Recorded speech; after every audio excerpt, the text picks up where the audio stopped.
ऋषितुल्य व्यक्तिमत्व माननीय श्री राजारामजी साळवी सर, त्यानंतर सतत हिरोजीने काहीतरी सूचना मिळाली आणि चांगल्या पद्धतीने प्रेरणा देणारे आपले कार्याध्यक्ष प्रदीपजी साळवी साहेब आणि सभापती लता प्रदीप साळवी मॅडम, त्यानंतर आपल्या संस्थेचे सचिव आणि काहीतरी नवीन काहीतरी हिरोजीनं करण्याची उर्मी आहे आणि सतत ते पाठीशी उभे असतात, तसं युवा नेतृत्व माननीय श्री राहुलजी साळवी सर आणि सर्व मुख्याध्यापक, आजी आणि माजी मुख्याध्यापक, सगळ्या माजी मुख्याध्यापकांविषयी मी मुख्याध्यापक असल्यामुळे मला त्यांनी केलेल्या चांगल्या कामांची सतत माहिती मिळत असते. पराते मॅडम जे आहेत त्यांचं नाव सातत्याने विशेष काहीतरी प्रत्येकामध्ये चांगले गुण असतात ते बाहेर होतच असतात.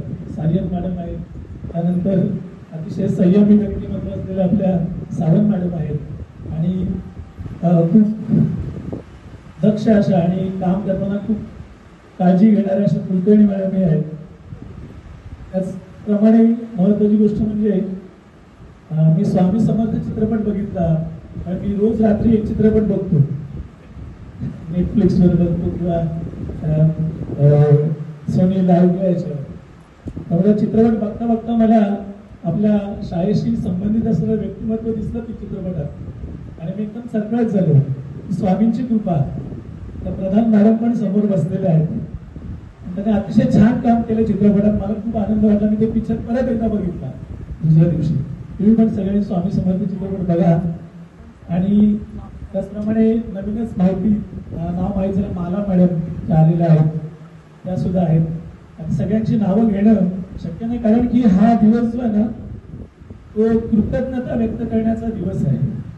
कारण की सकाळी जेव्हा हे सगळे माजी मुख्याध्यापक आले तेव्हा त्यांच्या चेहऱ्यावर एक आनंद होता की मी या संस्थेचा एक भाग आहे, या कुटुंबाचा मी भाग आहे आणि त्यामुळे मिळणाऱ्या सूचना, या सूचना सुद्धा खूप म्हणजे महत्वाच्या आहेत की ज्याच्याने आपण पुढची पाऊलवाट चालू शकतो, वाटचाल घडवू शकतो.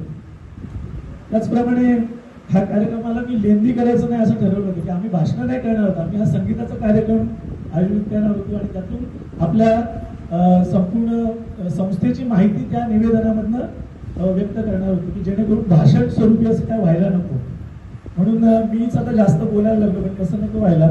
इथे असलेले उपस्थित जे गुरुजन आहेत, आता या समोर जे आहेत, ज्यांच्या हातामध्ये आज संपूर्ण नेतृत्व असं म्हणाले, कारण की जेव्हा वर्गात जेव्हा शिक्षक जातो ना तेव्हा तो त्या शिक्षक त्या वर्गाचा मुख्य असतो, त्यामुळे त्याला पूर्ण अधिकार असतात.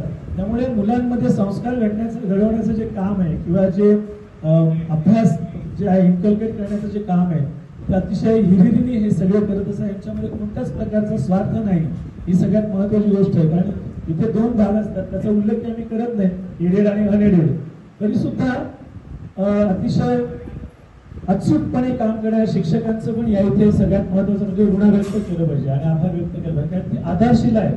प्रत्येक शिक्षक हा आपल्या संस्थेचा आधार आहे आणि ती एक महत्वाची गोष्ट आहे. ते ऋण व्यक्त करण्यासाठी हा दिवस आजचा असतो आणि त्या गाण्यांच्या कार्यक्रमातून तो व्यक्त होईलच.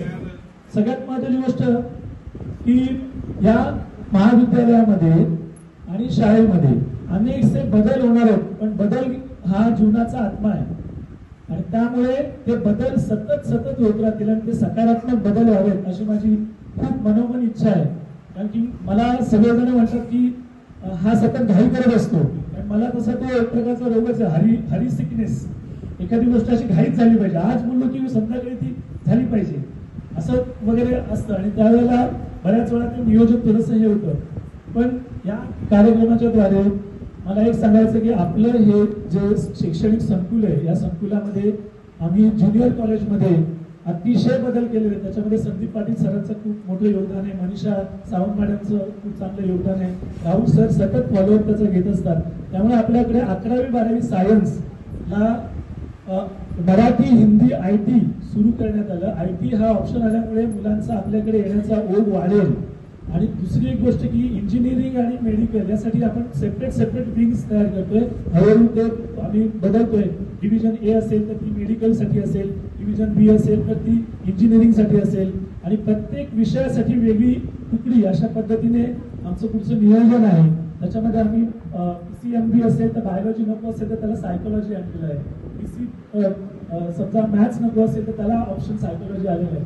अजूनही बरेचसे ऑप्शन्स अवेलेबल आहेत आणि नवीन जी नॅशनल एज्युकेशन पॉलिसी जी आहे त्यानुसार आपलं जे एज्युकेशन आहे स्किल एनहान्स एज्युकेशन असणार आहे. त्यामुळे मुलांना स्किल बेस बरेचसं आपल्याला द्यायचं आहे. त्यासाठी सगळ्या शिक्षकांना अपडेट व्हायला लागणार आहे. प्रत्येक विषय शिक्षकाला अजून एक स्किल एनहान्सिंगचं कोर्स शासन आता ते सगळं नियोजन करणार आहे रिफ्रेशर कोर्सचा.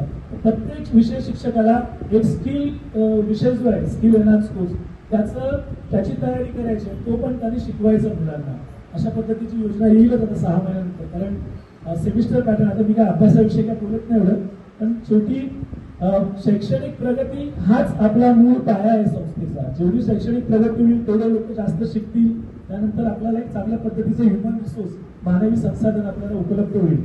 तर या सगळ्या योगदानामध्ये सर्व शिक्षकांचं योगदान आहे आणि या सगळ्या बसलेल्या मंचावरील सगळ्या मान्यवरांचं योगदान आहे. त्यांना सगळ्यांना मी म्हणजे आता त्याच्याविषयी गुण व्यक्त करतो. तुम्हा सर्वांना अभिवादन करतो कारण की तुम्ही समाजाचे खूप मोठे दाते आहात.